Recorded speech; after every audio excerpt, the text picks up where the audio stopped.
All right, hello everyone. I hope you can hear me perfectly now. I'm just sharing some slides.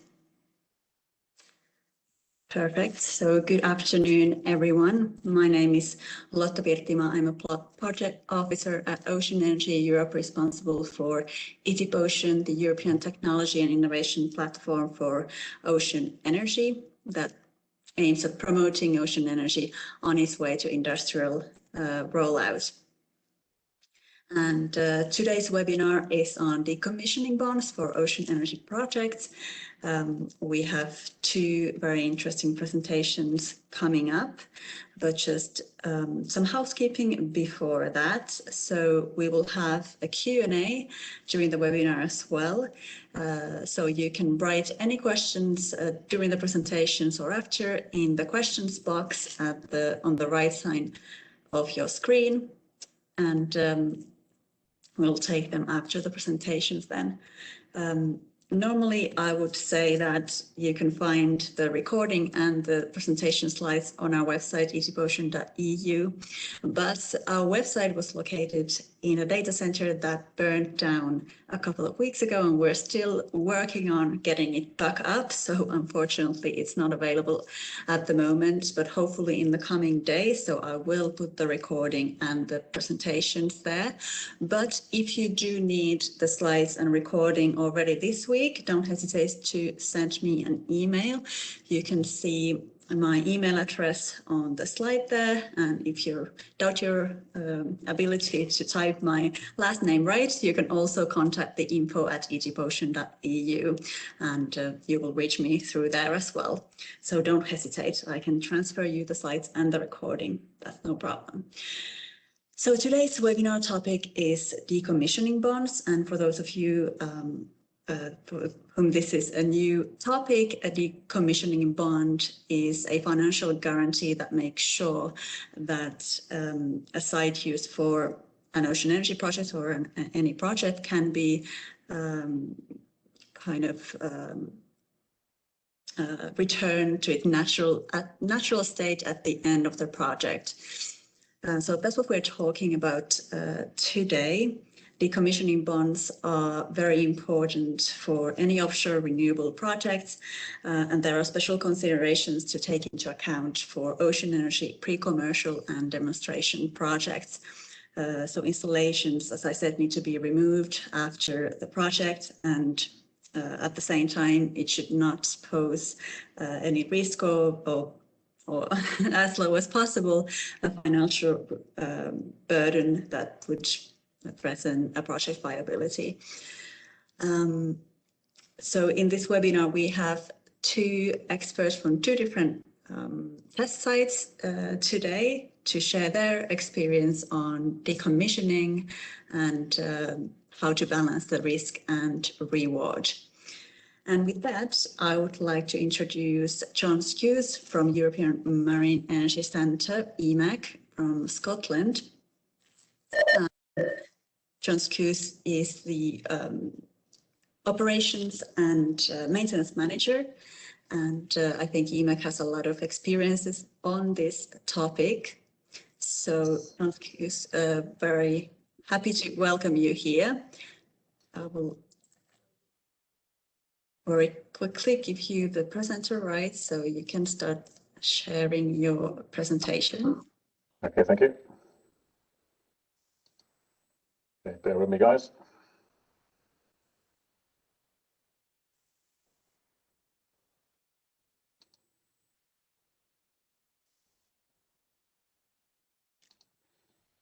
Okay, can we all see that?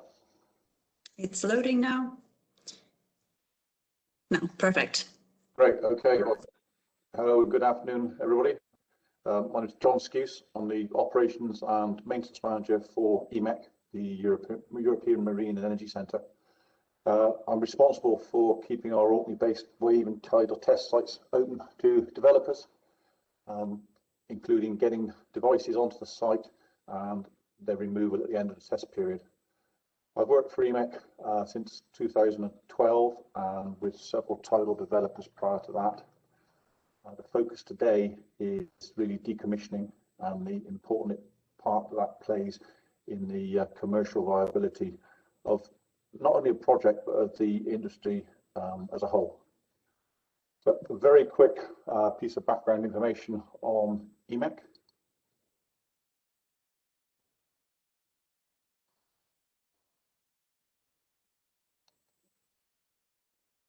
So EMEC established in 2003 in the waters around Orkney, off the north coast of Scotland, United Kingdom.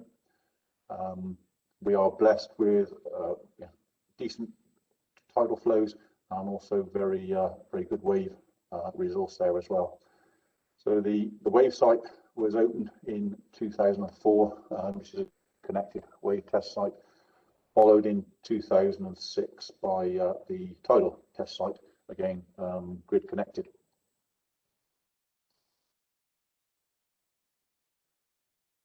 So over a decade of experience, EMEC has attracted developers from all around the globe to prove really what is achievable in some of the harshest marine environments. We've seen 32 devices, 20 developers from 11 countries. To date, more wave and tidal devices have been grid connected at EMEC than any other site in the world. And from that follows that we've also amassed a huge amount of experience and knowledge about the challenges of decommissioning. At present, we've got 4 decommissioning projects live across the two sites.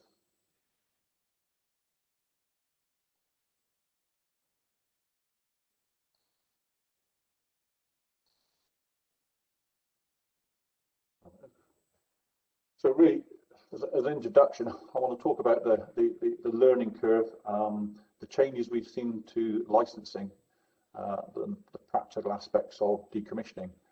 I think the goal overall is we need to manage the risk, ultimately to make the sector more investable.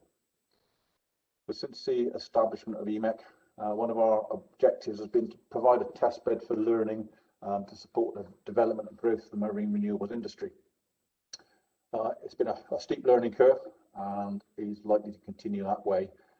A learning curve really about operating a test site, and also about a learning curve with regards to devices and getting successful devices tested and proved.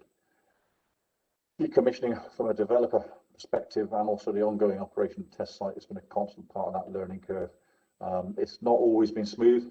There have been some fairly major mistakes along the way, some of which we're still living with. We have had and experienced changes to policy, particularly in the last couple of years, with regards to the approach to decommission assets. Ultimately, the goal is to manage and, where possible, decommission the risk involved around getting our kit out of the water, getting your kit out of the water. If we can do this, this will make the sector more attractive to investors. The issue we've got, I guess, is decommissioning is it's not a sexy part of the project. We're all fired up at the beginning. We've got a device. We know it's going to work. We know we need to get it in the water. We're going to get it in the water.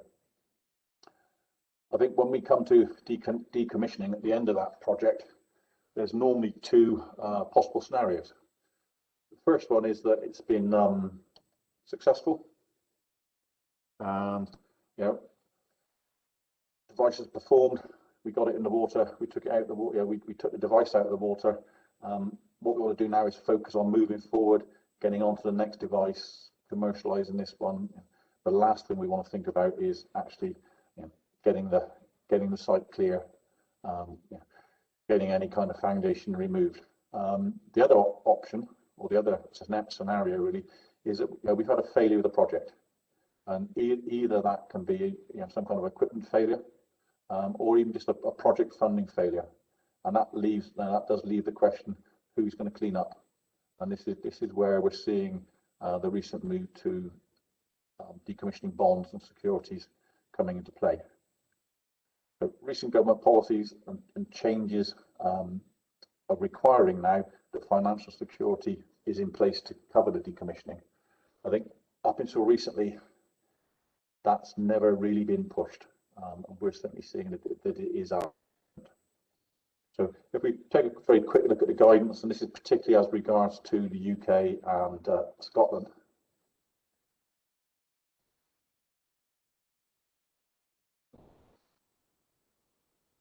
There we go.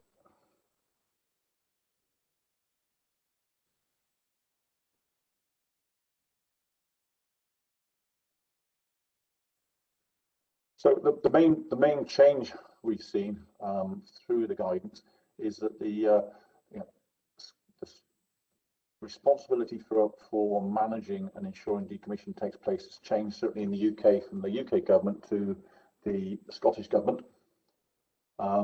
And one of the big issues here is that Scottish ministers may require a person who is responsible for these installations to prepare and eventually carry out a costed decommissioning programme. Now, this is for commercial marine renewables projects and also for test marine renewables projects. And when we say may require, you can read that as they do, they're going to require it. All of this is in the offshore renewables energy decommissioning guide. And then if we look at the test centre specifics, again, big push is that tenants must produce an acceptable decommissioning plan. So it's not necessarily the operator of the test site, it's the tenants. So yourselves, the developers coming in here, and not only must we produce a acceptable test plan, then appropriate financial security should be in place. Now, it's this appropriate financial security which is difficult. The industry is in its infancy, so there are very few benchmarks that really exist.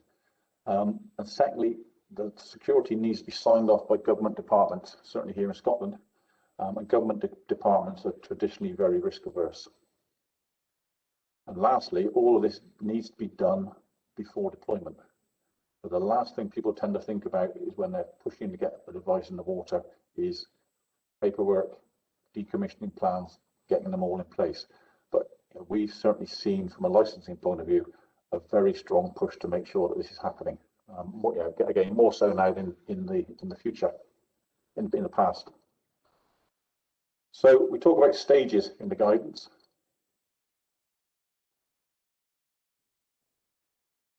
Stages 1 really through to 4 are under our control. So that's the control of the site operators and site developers. And normally, certainly at EMAC, we'd expect to carry out this detailed work in 4 to 8 weeks. And that includes consultation with any stakeholders. So from our point of view, it'll be the MCA, NLB, people like that.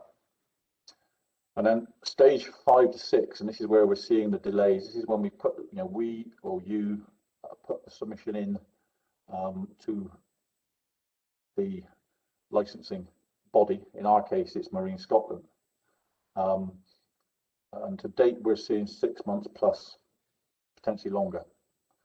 And a lot of this is around the financing, and it's whether or not the government ministers and government departments are actually accepting the bond providers as being an acceptable risk. Again, it's a big issue here that this is all new. Everything is new to us. We're not mainstream. People don't like risk. It's the old adage that banks and insurance companies will only cover people that don't actually need it. There are no silver bullet answers to this that will easily satisfy all of these requirements. We've seen some developers being asked for detailed plans and not being able to receive a license before it's in place. Other developers with maybe a bit more experience, they've been allowed to deploy, but with a condition that they put a bond in place. So it is by no means clear at the moment. So I think really the challenge we've all got is how do we make decommissioning marine energy equipment mainstream? And there are two answers to that really. One is we remove the risk as far as possible. Secondly, is we commercialize the whole operation, the whole product, so that even with decommissioning liabilities, it becomes an attractive opposition for investors. So to do that on a practical scale,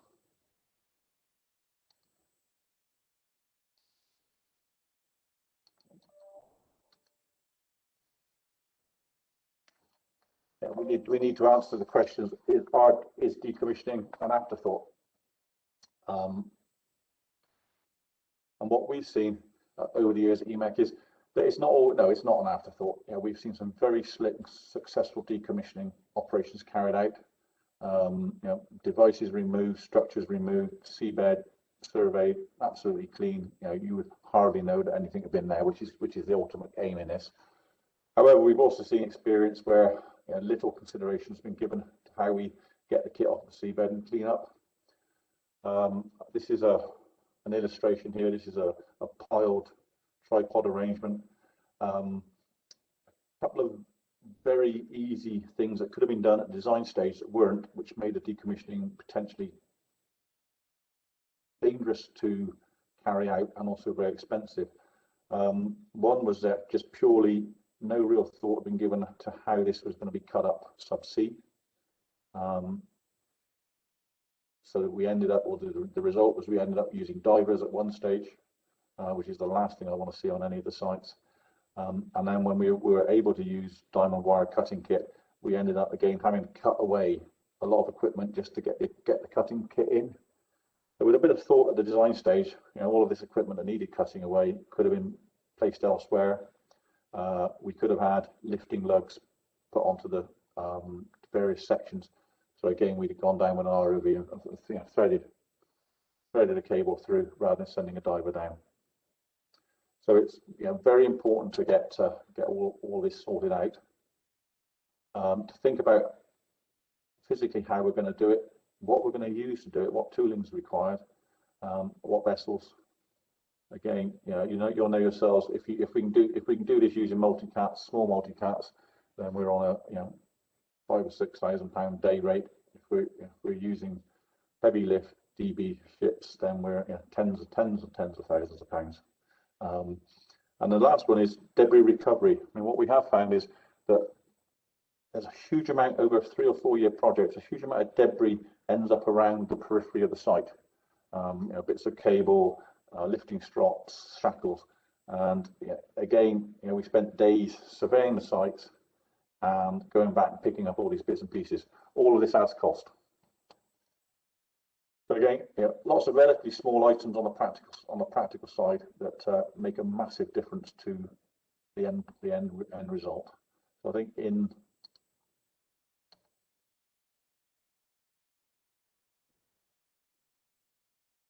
conclusion, what we need to do is design commissioning in right at the start. It will eventually save money and time, and also if you're going to your licensing authorities with a realistic plan, well, not only licensing authorities, if you're going to your bond providers with a thought out, reasoned approach to decommissioning, then the cost of that bond is going to come down. If you go to your licensing authority again with that reasoned argument, you're going to be looked on more favourably. The process is going to be quicker, and they're more likely to accept your bond. So design commissioning in at the beginning, design the risk out, and the last thing I want to see on my sites are divers. And they can be not necessary, and they should be not necessary. So that's a huge piece of work there. And all this would design the cost out. And ultimately what that does, if we design the cost out at this stage, as we move forward to commercialization, we make the long-term projects and the bigger projects more profitable. And if they're more profitable, people are more likely to invest in them. Thank you.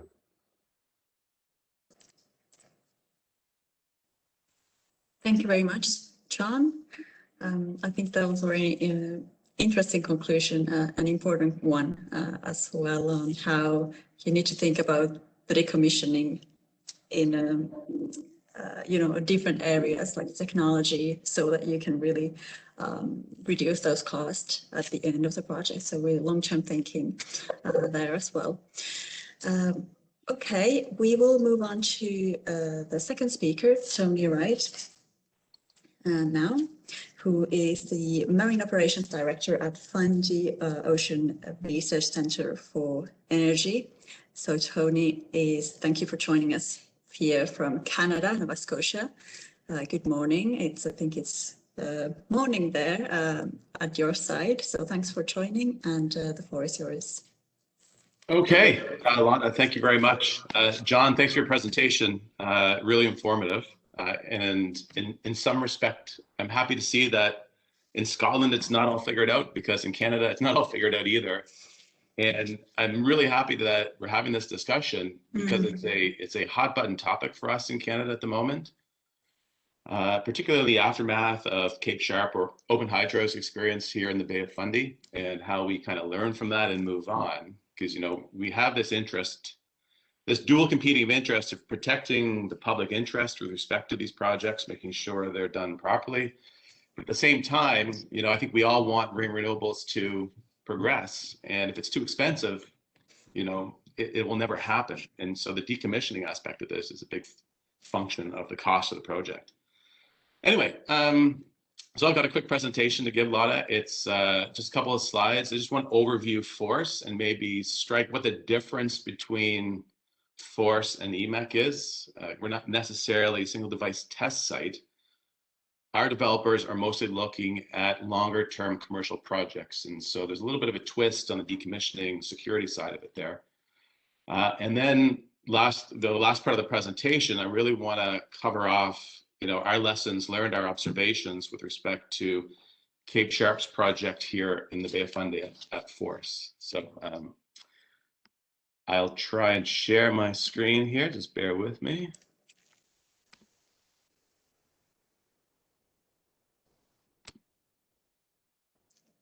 Is that coming through okay? Yes, perfect. Thank you. Okay. So FORCE, first of all, is a not-for-profit company that was started in 2009 with the intent of developing the potential for in-stream tidal energy in Nova Scotia. So with a combination of funding from Canada's federal government, the provincial government, and private sector partners that were looking to demonstrate at FORCE, FORCE created a test site really with the dual role of providing a facility or being a host to developers to demonstrate small-scale commercial arrays now at FORCE. And FORCE's other role is really to act as a steward over the whole undertaking, to ensure that the regulatory process is adhered to, the right approvals are in place. We promote research related to the development of in-stream tidal energy, particularly around the environmental monitoring side of it these days. And then to report publicly on the results of what we do. Because right now, the development of marine renewable energy, particularly in Canada, is heavily reliant on public investment to make these projects go forward. And so really fundamental to our mission is trying to understand what conditions, you know, to what conditions that will drive the development of marine renewable energy, particularly in-stream tidal, and what extent can Nova Scotia rely on tidal energy to play a critical role in its future energy mix. And to do that, we're going to need to do a couple of things. One is to make sure that the technology is safe for the environment, that it can coexist with other users of the ocean, fishers, First Nation, and that it's viable. And part of the viable is not just the reliability of the device, but it's also that the cost of this electricity comes down in a predictable format, so make it attractive for ratepayers as an option to consider when we look at the future energy mix of the province. Okay. I'm not sure how to advance my screen here. One sec. I think I can see an arrow at the bottom. Okay. Yeah, perfect. Sorry, I'm using a Mac for the first time, so bear with me. I hope it works out okay. Anyway, you know, Nova Scotia is not the only area of interest for marine renewables. Canada broadly is interested in understanding the potential for marine renewables, particularly the generation of wave electricity, river current, which is similar to tidal, and then tidal. It gets easily to say right now the focus is on the development of the Bay of Fundy opportunity.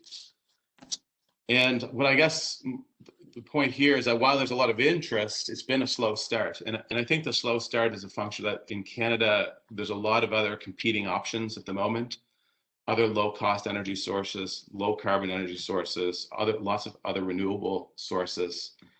And when that's compared to marine renewables as an option, I think the decision's easy to go with the other potential sources of electricity generation.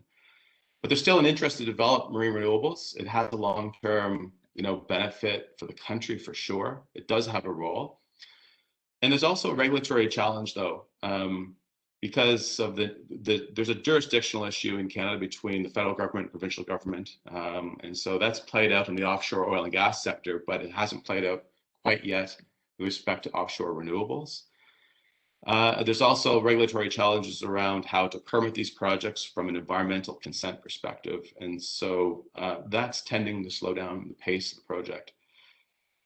And I find with respect to overall regulation of the sector, offshore oil and gas is not a good template to follow for marine renewables. And so we're kind of needing to write the playbook as we go forward with respect to how this sector gets regulated.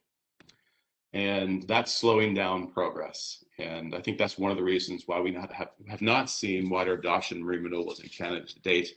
It's just because it's taking time to get it right. And the regulatory process around the development of the sector, part of which is this decommissioning and security issue, is taking longer than we'd like to see. Okay, so experience today in Nova Scotia, really our focus is almost entirely on in-stream tidal energy. We've been at this for quite some time. Starting in 2009, Open Hydro, in partnership with our utility, Nova Scotia Power Incorporated, deployed a 1 megawatt device uncabled at the Force site. That was retrieved successfully in 2010, and it was really what set the possibility that in-stream tidal could really be a thing in Nova Scotia. Force was created shortly after that, and in 2016, after receiving a berth in 2014, Open Hydro deployed its first turbine. A US company, Big Moon Power, in and around that time, also tested an unconnected device in the Minas Passage. In 2018, Open Hydro deployed a second device at the site, and now presently Sustainable Marine Energy is working in Grand Passage and is actively looking at bringing their project into the Force site. Okay, so why Nova Scotia? A couple of reasons. One, we have this fantastic resource in the Bay of Fundy. It's one of the best tidal resources in the world. But coupled with that, Atlantic Canada and Nova Scotia particularly has a need for renewable energy. Today, the electricity mix in Nova Scotia is still about 60% fossil fuel based. So we have a need to find other sources of renewable energy. And so Force was created to understand to what extent tidal could be one of those opportunities. In Bay of Fundy, the resource, as mentioned, one of the best in the world, highest tides. We see currents in the Minas Passage off of where Force is located, which is little dot there. About 20 kilometers an hour or 5.5 meters per second, sometimes up to 6. So it's, phenomenal current speeds. And it's estimated that through the course of the whole Minas Passage, there's an estimated 700 or 7,500 megawatt resource there, which far exceeds Atlantic Canada's peak demand. So the resource is phenomenal, but what makes it an interesting place for tidal energy also makes it a wickedly difficult place to work in, much the same as EMEC. Okay, so Force's assets, as part of our role as host, Force has built a 30 megawatt interconnection facility. There's 11 kilometers of subsea power cables installed at the site. We have 5 berths. There's a visitor center / operational center that plays host to the developers while they're conducting marine operations at the site. There's site data that's been collected that's made available to the developers, and there's permitted offshore berths. Really, the focus of the developer then is to make sure the other consents like navigable waters, environmental permitting are in place for the project, and then they're off to the races. Okay, so present layout at Force. Just could give a quick overview here. Berth, Bravo, and Echo here on the far left belong to DP Energy, two companies that they've created, Rio Fundo and Haligonia. They plan to deploy three turbines at each berth, three 1.5 Andrews turbines. Partnership between Minus Tidal and Sustainable Marine Energy Canada for berth Alpha and Charlie. The plan there foresees 9 megawatts of 4.6 kilowatt flat-height platforms to be installed. And then a new entrant to Force, at least, is Big Moon Power. They've recently acquired the rights to berth D. They're planning on installing the Kinetic Keel Gen 3, each device being a floating platform at 500 kilowatts. So the proposed layout at Force presently is for about 22 megawatts of permitted energy production using 3 different overall technologies, which will make the decommissioning and consenting process a little difficult, just because they're not the same technology. Essentially, each technology is going to have to be looked at a little differently. Okay, so now that we've kind of taken a look at Force, I just want to overview, Cape Sharp. So Cape Sharp was awarded a berth at the Fundy Ocean Research Center for Energy in 2014 and was an active developer at the site from 2015 to 2018. Cape Sharp was a joint venture between the regional power holding company, Amera, who holds our utility, Nova Scotia Power Inc., and Open Hydro. And so Open Hydro had an 80% share in the project, and Open Hydro at the time, or transitioned to become owned by Naval Energies at about 60%, I believe. So Open Hydro was majorly owned by Naval Energies through the duration, or at least the last half of the part of the project at Force.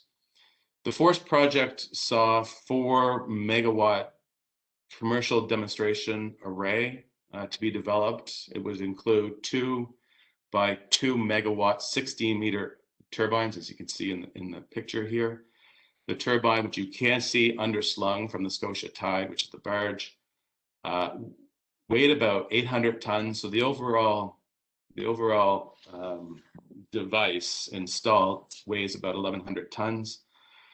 The turbines and the gravity base were designed to be installed with a custom barge called the Scotia Tide. So that was built during the construction of the 2 turbines. And both turbines were supposed to be connected to the Force subsea export cable via a hub assembly and that was installed in 2015. Okay, so I just kind of created a timeline. I'm not going to go through all this today, but if anyone wants to kind of take a closer look at the timeline of Cape Sharp's project, I think this presentation will be up on the website. Namely, I just want to talk about a couple of key milestones here. First, November 2016, the first Open Hydro turbine was installed at the site after the hub and twin tail arrangement was installed in 2015. And we had successful energy production for a number of months through the winter of 2017. And in April, Cape Sharp attempted to recover that turbine, and then in June, eventually removed the turbine completely. And the year later, following that recovery, Cape Sharp led the successful installation of the second turbine at the site. And it was during that time that the province required a $1 million security bond to be placed for the installation. About 3 days after the turbine was installed at the site, Open Hydro was placed into liquidation. And so that created a bit of chaos around the project. It's something I want to talk about today, with the impact of a project going into liquidation while it's up and running. Because I think that plays into how the security gets set and what the provinces or regulators' reaction to dealing with that situation will eventually be. Because it took regulators and Force quite some time to understand how to deal with the situation, and eventually the process in which we would remove the turbine, but also return the berth back to active service. That's another interest that Force has, is that there's a lot of value tied up in the demonstration berth. So we don't necessarily want it back to its natural state, but we want it back to a point where the next commercial entity can come in and take over for the project. And so in November 2018, so July 2018, Open Hydro was placed in receivership, which forced the whole Cape Sharp project into default very quickly. And then in November 2018, after trying to salvage the project, ultimately the Canadian project was abandoned. And then presently, last fall, Big Moon Power was awarded the rights to develop Berth D. Okay.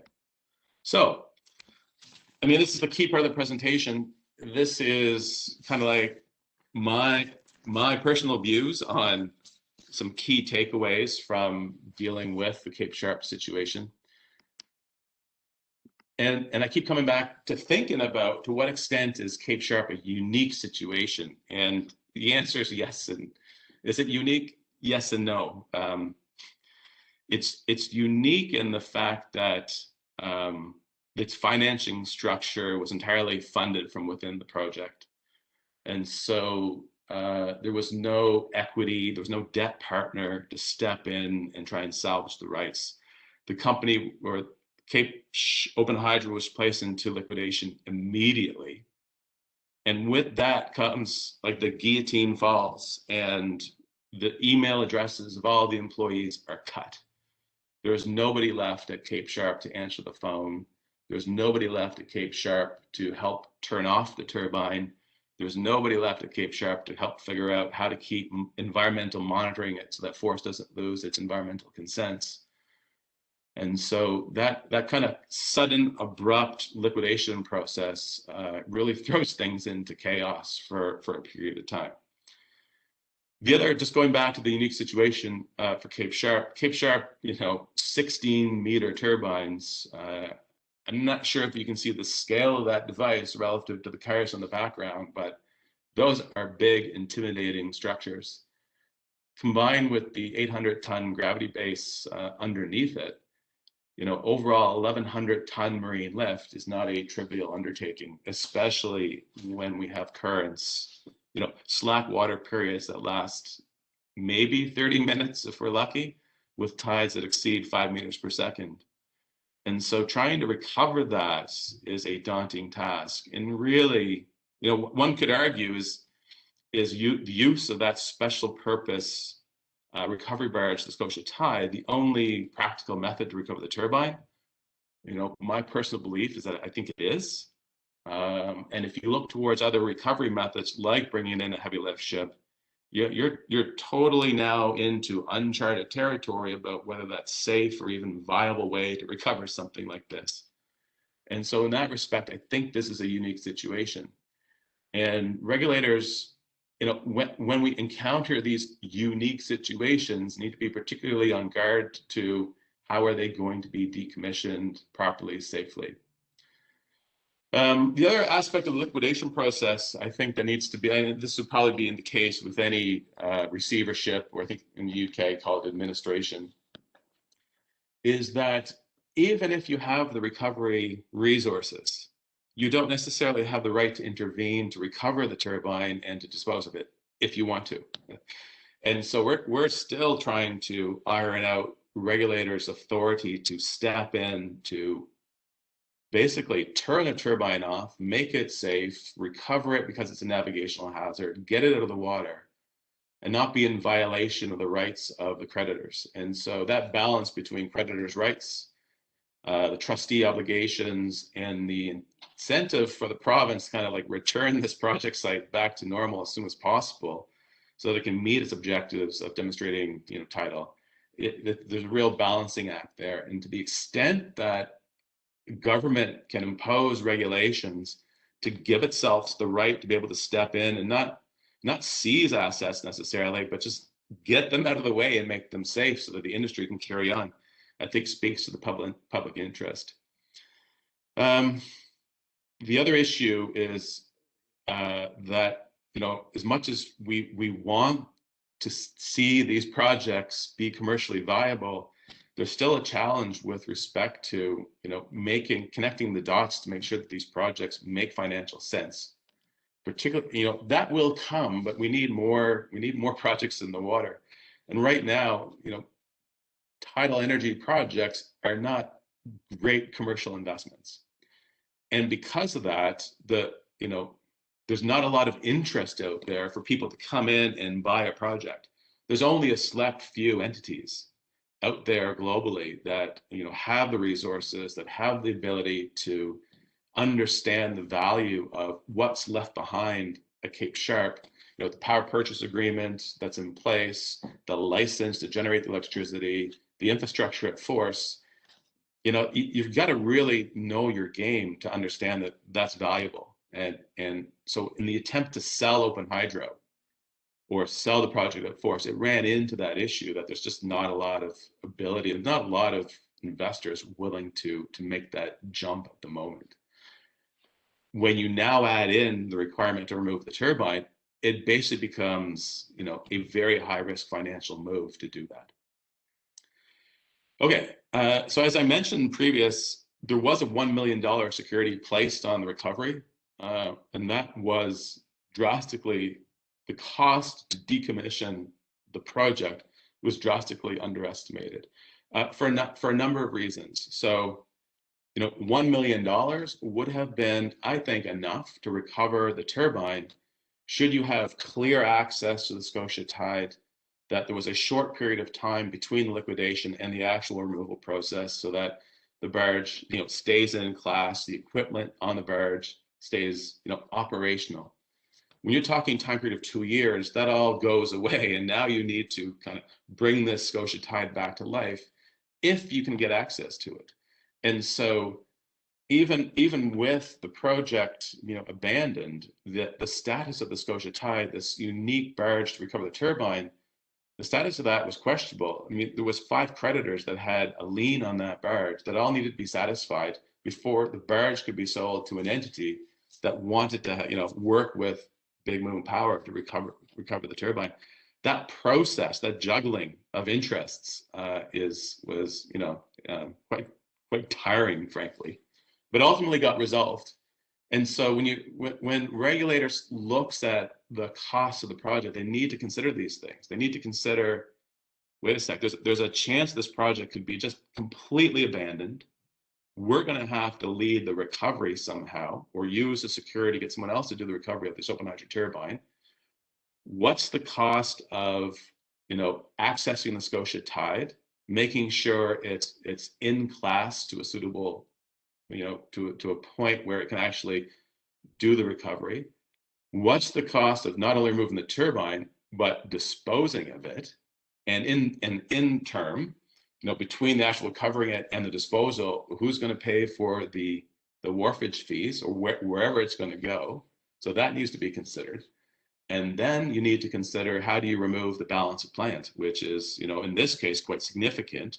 We have 2 turbine tails, and we have a Y connector that's placed on Force's cable. Now, some could argue that that's actually value added. I guess that depends on the viewpoint of the next developer that comes along. But the decommissioning scope needs to cover all this off. And, you know, this is not a slight to energy regulators at all, or those looking to develop natural resources, but you need pretty sophisticated marine experience to be able to go through the project to that extent and really approximate the costs that it would cost to recover the turbine if no open hydro resources are left behind, including some of the drawings that are required, like lift points of the turbine, you know, those types of things. Like it's really an undertaking, and I don't think that's been done properly to date, is to really examine the decommissioning requirements for some of these projects. The other thing that may be unique in Cape Sharp, maybe not sure, time will tell, is that a lot of the suppliers that would be involved in the decommissioning work, you know, have suffered are now actually creditors with respect to the Open Hydro project. And so getting that crew of expertise back to work on the recovery or the disposal, they want to be paid off for the money that they lost working with Cape Sharp before they start working on the project. So there's some serious negotiation that has to happen there with suppliers if you can't bring in other suppliers. And then there's an ethical issue. Should you bring in other suppliers if the ones that are, have been jaded by Cape Sharp, is that the right thing to do? Is that in the public interest of developing an economic opportunity? It's a good question. And then the last thing I want to mention is that the abandoned project like this really impacts public interests. So first and foremost, for an undertaking like Force, there's been a lot of public investment to get it going.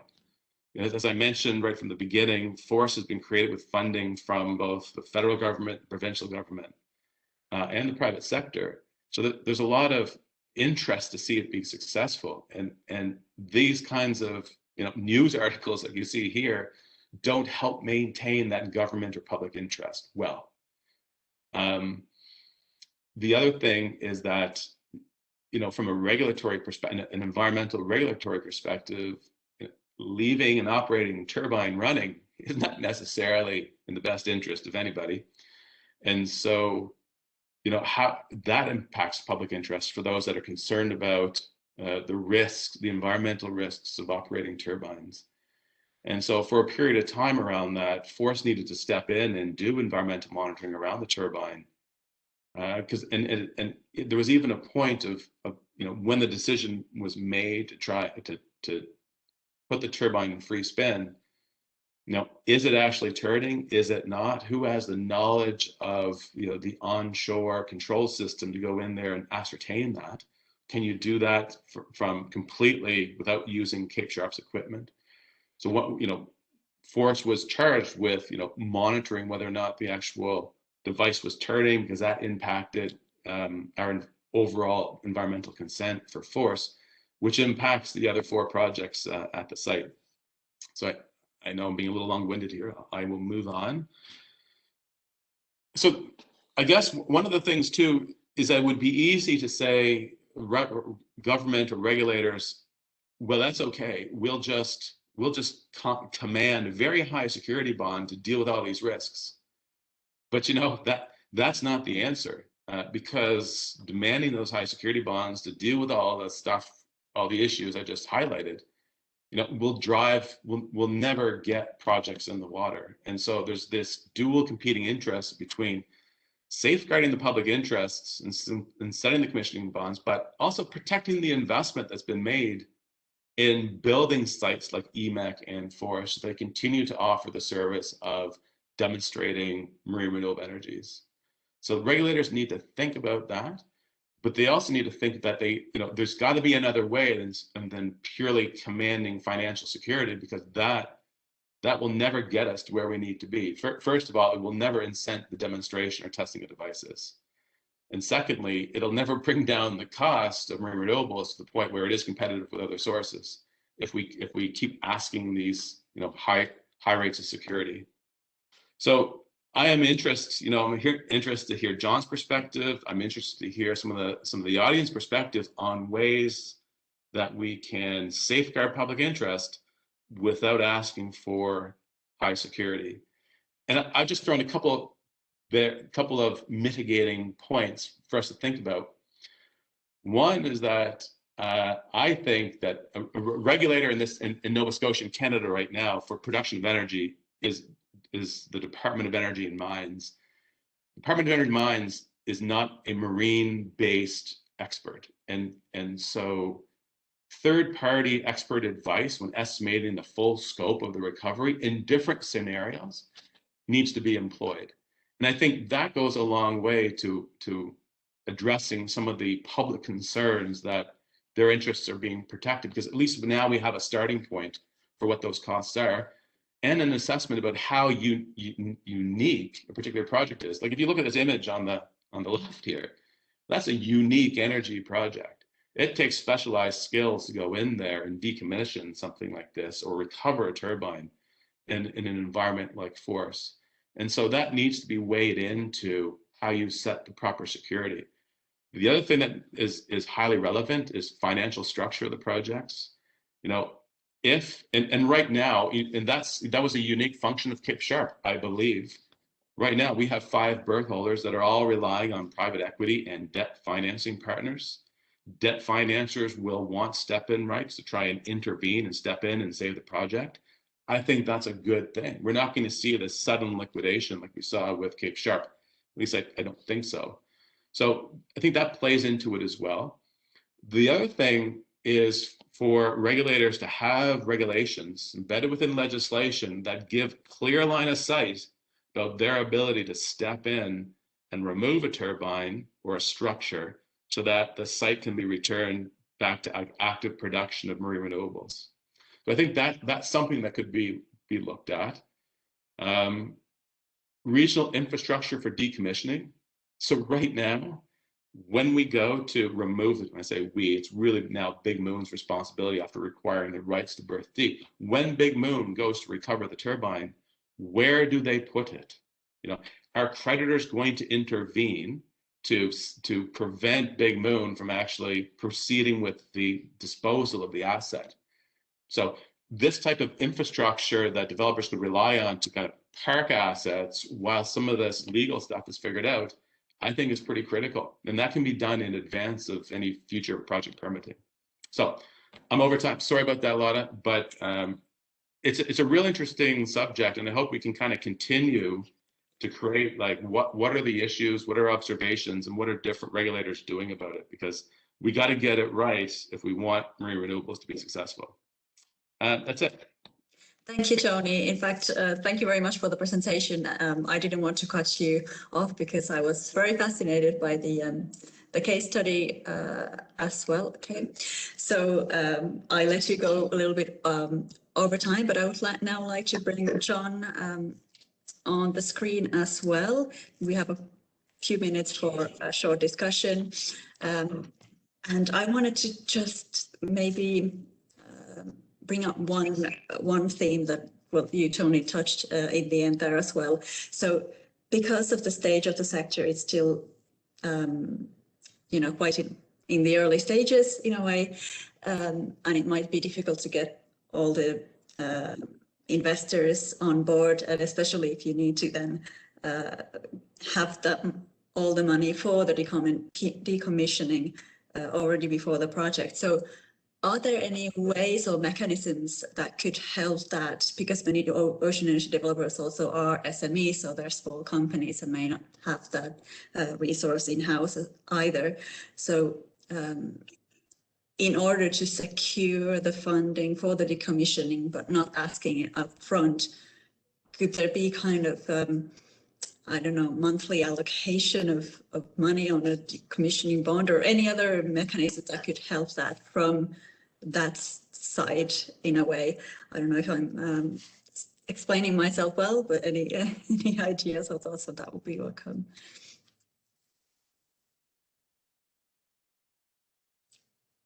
John or Tony? Okay, I'll go first. I forgot to mute my mic, so it's on. Sorry, John. So I think the financial innovation around the security, absolutely, like this is not my wheelhouse at all. I think that that's actually a good thing to think about. But you know, our experience, and I know everything's clouded with this Cape Sharp experience that we have at the site, is that if we wanted to have a monthly payment type arrangement for security, like you never know when when the hammer's going to fall, and it's sudden and vicious with no insight. Like who would have thought Naval Energies would have pulled financing out of Open Hydro 2 days after the turbine was installed, and they were undergoing the commissioning process for the turbine. Like it was about to start producing electricity. It was about to start making 53-cent kilowatt hours, and they pulled the project. Like no one could have foreseen that. So I'm not sure. I think, you know, my sense is that the financial security needs to be up front, but there are mitigating things. What I really like what John was saying is that during the design of the structure, you can start thinking about easier ways to decommission that. And if you can go to your regulator and say, look, we've thought about this, here's what we're doing, here's how we're going to decommission it ourselves, these are the exact method statements, and give those to the province to hold in confidence. That then gives the province at least some know-how or the ability to hire third-party people to come in and go, okay, here's how we will decommission this as affordably as possible. And that kind of work can be done up front before the permitting. I think that's our best option at the moment. But if people have ideas about innovative financial instruments that could be employed to protect the government's interest here for security, hey, I'm all ears to listen to that. I think another potential is to again, looking at the funders and overall position with funders, is maybe a push for some collaboration between projects. And what we're seeing is we're seeing turbines and devices being put into the water, and then we're seeing separate projects running literally a kilometre away, looking at biofouling. And there's again we're seeing cross germination between wave and tidal and offshore wind at the moment, again particularly with the biofouling side of things. So if a project overall has got funding from lots of little baskets, then that will reduce the risk. So I think that would be an option that is worth investigating. What it does need is a bit of joined up thinking between again the regulators and the funders. And let's face it, at the moment, majority of funding is still public funding as opposed to private. So yeah, it is a way about being an innovative on the financing. I think in the past, we tend to be quite blinkered. It's our project. Nobody else is going to get a look in on this one. Is there a way you can share some of that risk and share some of the outcomes around as well, just to move the whole? It's this thing about moving the industry forward. As individual groups, we need to move forward. Individual companies, researchers, we need to move forward. But unless we move the whole industry forward, we're not going to be here. So it's going to take some pretty out of the box thinking, I think, to get this going. Tony's right as well. I think the regulators cannot just say, okay, we're going to make it so difficult. We're not going to approve any kind of project unless there is a massive no risk to our security bond on it. That's not the way forward. And we operate in a very risky business at the moment. We're right at the cutting edge of technology and development, and unless we take that risk on collectively, then we're not going to go anywhere. Yes, thank you. Tony, did you want to comment on that? We can still go a couple of minutes over time. One thing I was wondering about, I think one of you spoke about the difficulty to estimate the decommissioning costs, because that's something that's never done before. These are unique machines as well. So to what extent actually the budget can be assessed for the decommissioning already before? And is there ways how to improve that? Maybe learning from other projects, of course, but these technologies are quite unique. Maybe, I don't know, John, what you said about also collaborating with other projects. But I think really to get clarity on the decommissioning costs, it comes back to this: design it at the beginning, think about it at the beginning, how are you going to do it, and break it down. Because the operations, I think, that need to be done are not necessarily completely new. But it's a case of thinking. It's putting it all together and thinking about how we are going to do it. Tony is right away in that the way to decommission the open hydro project is with that barge. So in the decommissioning plan somewhere, and again, a regulatory plan somewhere, that needed to be almost ring fenced as an asset. Yeah, for sure. That's probably the biggest issue that we were facing for a while there, with Scotia Tides under marine arrest by 5 different companies. Even if the province wanted to pay for access to it, you need to go through a court process just to get the creditors on board. There's a cost to that. These creditors have lost a lot of money, so they're just not willing to take $1.50 to get their lien off the barge. And so that needs to be thought about before the open hydro project is even permitted. Not saying it can't happen. And the other thing that we're finding, Bay of Fundy is not the North Sea. We don't have tremendous access to offshore heavy lift vessels. We have some, but the main marine service provider in Canada was one of the creditors.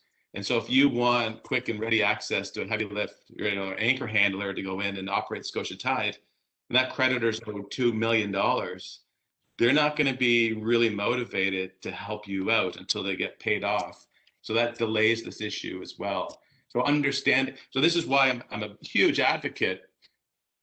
Third-party marine experts need to be brought in to look at these issues before the license or the consent to deploy ever happens. Because I think they would have the idea that, yeah, we can't use that anchor handler, but I know of one over here that's possible, and I know those day rates. And it's that type of information that needs to be built into what the security needs to look like. Thanks. I know we're over time, but we just got in a few more questions, so I'll quickly go through them and then we will wrap up. So here's a question: as another mechanism to remove the financial bond placed on developers, have test sites explored the option of a decommissioning type insurance similar to wreck removal, which is already required by developers?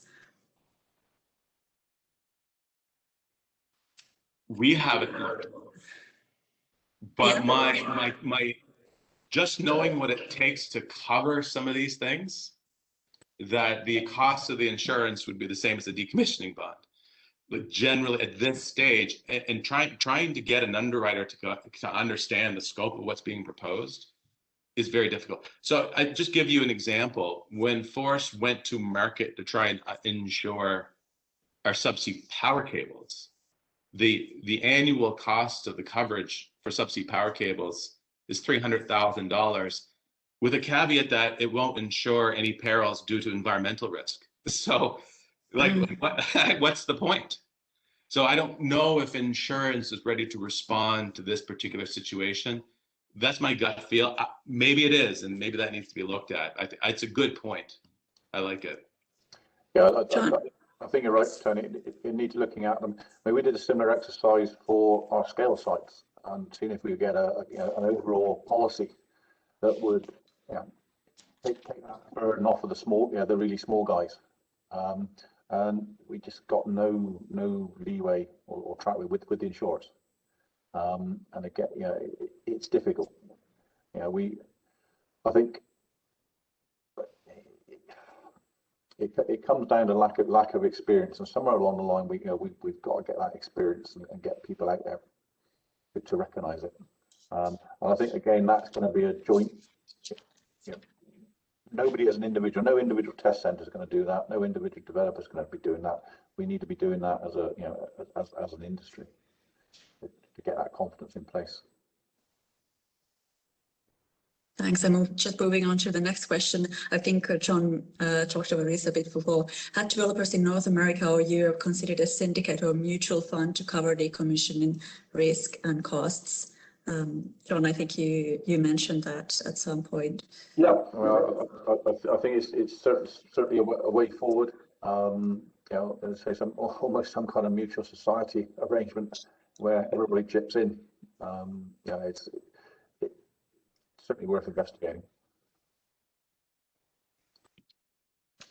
And I have 2 more questions, so we'll wrap up.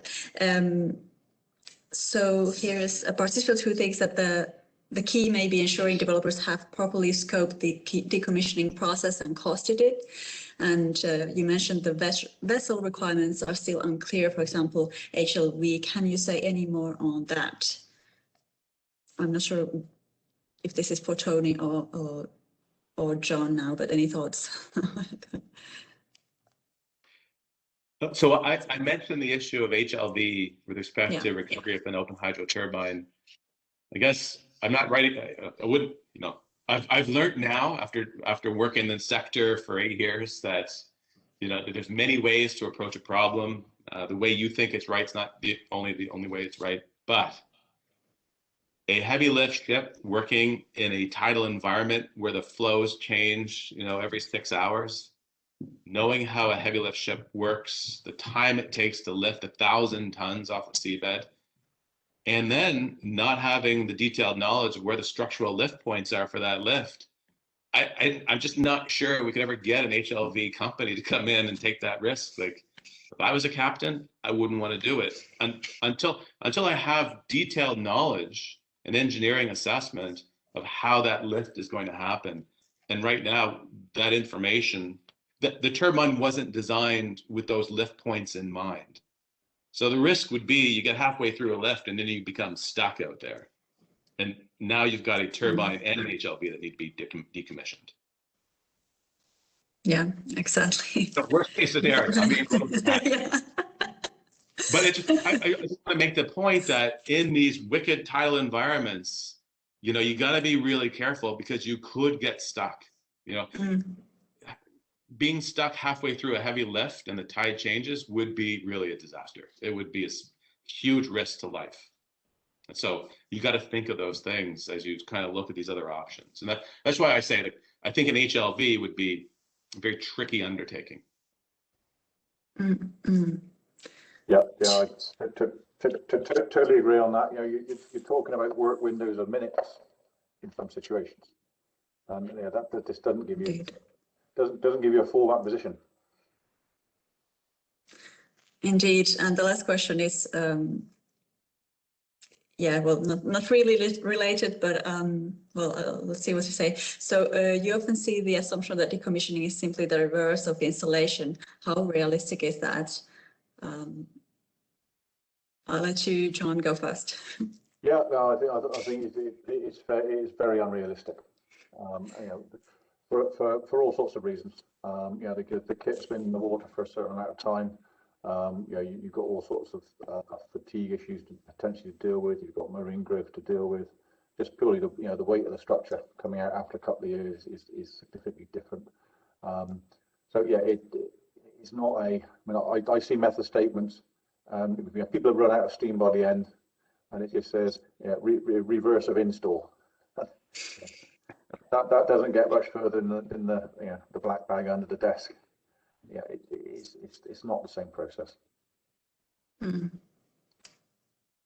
Tony, you want to comment on that? I just agree. I totally agree. Yeah, it needs to be looked at under a different lens entirely. Yeah. With how do you do that work without even having access to the same marine assets that were used for the deployment? And so you got to start with a fresh sheet of paper on that one. And just the other thing it's not just the cost of the bond as well.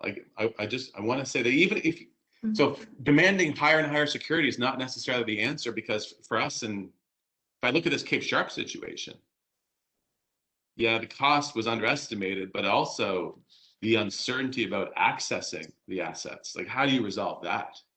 And even today, we don't even know for sure, once that turbine gets recovered, are the creditors going to step in and do something that drive the costs up even higher for the company that took the undertaking to remove it? And so it's defining some of these things about the right to remove and decommission in advance, and while addressing creditor rights, is a zero cost undertaking that I think regulators need to think about. What precautions can they put in place to make that process smooth? Because as John pointed out, it could be like the length of time between the project going into liquidation and the recovery could be, my experience with liquidation is nothing happens fast, we're talking 2-3 years between liquidation and recovery. And in that intervening time, everything falls out of class, everything falls out of certification, and now you're starting from scratch. So if you can shorten that window up, you're going to reduce the salvage costs for sure. So I'm a big advocate that that's just a paper exercise. Well, I'm trivializing it because it's legal work, right? It's legislation that needs to be enacted to be able to get in there and remove these things, at least for these nascent marine renewable energy projects. You know, once this industry is mature, it's commercially viable, this is not required. It's not required in offshore wind at the moment. Like, this is just something that's an issue for us today while we're having these first projects hit the water. Like I said, a very quick example of the practical side of that is, like, I've got a twin piled test structure on one of the sites, and it's part of the open hydro. It used to be open hydro. Navigation lights. So I'm still, I don't know who owns it.